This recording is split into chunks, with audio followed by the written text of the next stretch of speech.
কল্পনা করুন একটা বন যেখানে গাছগুলো একা নয়, তারা একে অপরের সাথে গোপনে কথা বলে, সাহায্য করে, এমনকি সতর্ক করে।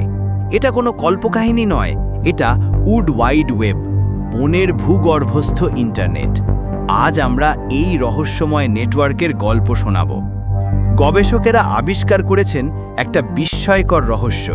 মাটির নিচে লুকিয়ে আছে মাইকোরাইজাল ছত্রাকের জাল, যা গাছের শিকড়ের সাথে মিলে একটা বিশাল নেটওয়ার্ক তৈরি করে।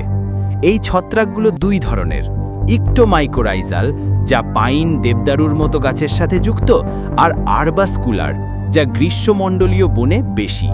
এই নেটওয়ার্ক দিয়ে গাছগুলো জল, কার্বন, নাইট্রোজেনের মতো পুষ্টি শেয়ার করে।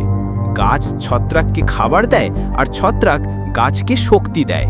ডক্টর সুজান সিমার্ডের গবেষণায় দেখা গেছে এটা একটা সত্যিকারের ইন্টারনেট, যেখানে তথ্য আর সম্পদ ছুটে চলে। এখানে সবচেয়ে মজার অংশ, বড় বয়স্ক গাছ, যাদের বলা হয় মাতৃবৃক্ষ, ছোট চারাগুলোকে পুষ্টি পাঠায়, যেন মা তার সন্তানকে লালন করে।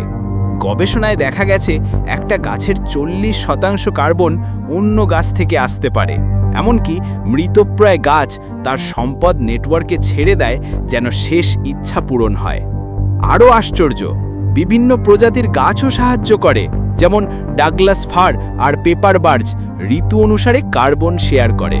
এছাড়া গাছগুলো আত্মীয়কে চিনে অগ্রাধিকার দেয়, জিনগতভাবে সম্পর্কিত চারাগুলোকে বেশি সাহায্য করে। এই নেটওয়ার্ক শুধু খাবার শেয়ার নয়, এটা একটা সতর্ক সিস্টেম।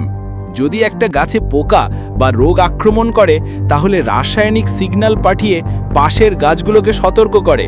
তারা প্রতিরক্ষা তৈরি করে, যুদ্ধের জন্য প্রস্তুত হয়। কিন্তু মানুষের হাতে বন কাটলে এই নেটওয়ার্ক ভেঙে যায়। তাই সংরক্ষণে মাতৃবৃক্ষ রাখা দরকার।